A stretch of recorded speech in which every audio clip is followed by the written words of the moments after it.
ప్రకాశం జిల్లా దర్శిలో TDP ticket panchayat మళ్లీ మొదటకొచ్చింది. Siddha కుటుంబానికే ticket కేటాయించాలని టీడీపీ నేతలు కార్యకర్తలు పట్టుబడుతున్నారు. అటు కదిరి బాబురావు కూడా దర్శి నుంచి పోటీ చేసేందుకు సిద్ధంగా లేరు. తనకు కేడర్ సహకరిస్తారా లేదా అనే అనుమానం వ్యక్తం చేస్తున్నారు. దీంతో బాబురావుకు దర్శి బీఫామ్ ఇవ్వాలా వద్దా అనే సందేహంలో అధిష్టానం ఉంది. అటు సీఎం చంద్రబాబును కలిసేందుకు కదిరి బాబురావు తీవ్రంగా ప్రయత్నిస్తూ ఉన్నారు. కనిగిరి నుంచి స్వతంత్ర అభ్యర్థిగా పోటీ చేయాలని ఆయన భావిస్తున్నారు. ఈ మొత్తం పరిణామాల నేపథ్యంలో సిద్ధా కుటుంబానికే దర్శి టికెట్ కేటాయించాలని టీడీపీ అధిష్టానం ఆలోచిస్తున్నట్లుగా తెలుస్తోంది. మా ప్రతినిధి శౌరి అప్డేట్స్ అందిస్తారు. శౌరి,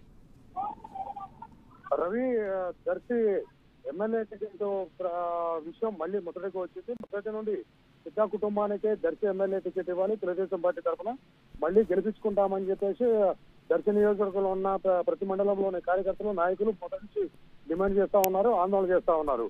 కానీ కదిరి బాబురావుకు కనిగిరిలో గెలిచే అవకాశాలు తక్కువగా ఉండటంతో దర్శి టికెట్ కేటాయించాలని చెప్పేసి అధిష్టానము నిర్ణయించింది. కానీ అధిష్టానాన్ని నిర్ణయానికి వ్యతిరేకంగా కార్యకర్తలు, నాయకులు కదిరి బాబురావుకు టికెట్ ఇస్తే మేము సహకరించాము అని చెప్పేసి మూకుమ్మడిగా రాజీనామాలు చేసిన పరిస్థితి కూడా ఉంది.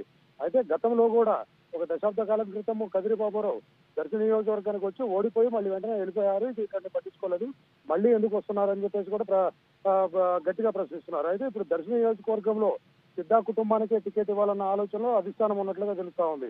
ఎందుకంటే సిద్ధా కుటుంబానికి దర్శి నియోజకవర్గ ప్రజలకు చాలా దగ్గర సంబంధం ఉంది.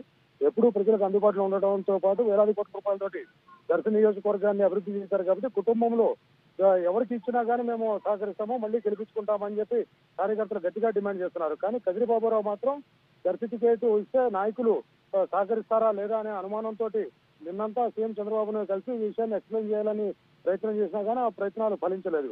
అయితే ఇప్పుడు దర్శి టికెట్ కదిరి బాబురావు పేరు ప్రకటించడం జరిగింది. మరి బీఫామ్ ఇవ్వాలన్నా వద్దా అనే ఆలోచనలో ఉన్నారు. కానీ ఈ రోజు సాయంత్రానికి దర్శి టికెట్ మీద క్లారిటీ వచ్చే అవకాశం ఉంది అని చెప్పేసి అంటున్నారు. దర్శి టికెట్ సిద్ధా కుటుంబంలో సిద్ధా సుధీర్కు కన్ఫర్మ్ చేసే ఆలోచనలో అధిష్టానం ఉన్నట్లుగా తెలుస్తా ఉంది. ఇక నెక్స్ట్ వచ్చి కదిరి బాబురావు తను ఏం చేయాలి ఏంటనే దాని మీద నాయకులు, కార్యకర్తలు అటు కనిగిరిలో కూడా సహకరించే పరిస్థితి రోజు రోజుకు తగ్గుముఖం పడతా ఉంది. దీనికి ప్రధానమైన కారణం కనిగిరి నియోజకవర్గంలో ఎమ్మెల్యే టికెట్ ను ఉగ్గర నరసింహారెడ్డికి కేటాయించారు. ఉగ్గర నరసింహారెడ్డి కనిగిరి నియోజకవర్గాల్లో ఆయన పనులు కూడా ఫాస్ట్ గా చేసుకుంటూ వెళ్ళిపోతున్నారు. అందరినీ కలవటము అంతా చేస్తున్న ఇప్పుడు సందిగ్ధంలో కదిరి బాబురావు పడ్డాడు. ఇటు కనిగిరిలో ఇండిపెండెంట్ గా పోటీ చేయాలా లేకుంటే దర్శి నియోజకవర్గం పోటీ చేయాలా, పోటీ చేస్తే అనుకూలంగా ఉంటుందా లేదా అనే అంచనాల్లో ఉన్నారు. ఎందుకంటే దర్శి నియోజకవర్గంలో అయితే మాత్రం కార్యకర్తల, నాయకులు క్లియర్ గా చెప్తున్నారు కదిరి బాబురావుకు మాత్రం మేము సహకరించము, ఇంకెవరికి కూడా సహకరించము, మేము సహకరించేది ఓన్లీ దర్శి నియోజకవర్గంలో సిద్ధా కుటుంబానికే టికెట్ కావాలి అని చెప్పేసి గట్టిగా పట్టుబడుతున్నారు. ఎందుకంటే సిద్ధా కుటుంబము ప్రజలతోటి, నాయకులతోటి, కార్యకర్తలతోటి అందరితోటి ఎప్పుడు అందుబాటులో ఉండటంతో పాటు అందరికీ ఏం కావాలన్నా కానీ వాళ్ళు అభివృద్ధి కార్యక్రమాలు చేయడం కానీ ప్రతి గ్రామంలోనూ అభివృద్ధి కార్యక్రమాలు చేసి ఉన్నాడు కనుక సిద్ధా రాఘవరావు ఇప్పుడు అతను ఎంపీ క్యాండిడేట్ గా వెళ్తున్నాడు. కాబట్టి సిద్ధా కుటుంబంలో ఎవరికో ఒకరికి మాకు టికెట్ కేటాయించండి అని చెప్పేసి నాయకులు, కార్యకర్తలు గట్టిగా పట్టుబడుతున్నారు. కానీ కాదని చెప్పేసి అలా అని చెప్పి కదిరి బాబురావు ఒకవేళ నామినేషన్ వేసినా కానీ సహకరిస్తారా లేదా అనే అనుమానంలో కదిరి బాబురావు ఉన్నాడు. ఈ విషయాన్ని అధిష్టానం దృష్టి తీసుకెళ్ళినా కానీ అధిష్టానం వినే పరిస్థితి లేదు. ఎందుకంటే ఎన్నికలు సంభవిస్తున్నా ఇంకొక 15-20 రోజులు టైమే ఉంది కనుక, టైం కూడా లేదు కనుక ఏం చేయాలో ఏంటో తెలియని పరిస్థితి. మొత్తానికి సిద్ధా కుటుంబాన్ని ఆహ్వానిస్తున్నట్లుగా కనిపిస్తా ఉంది. Ravi, right, thank you Shouri for the updates.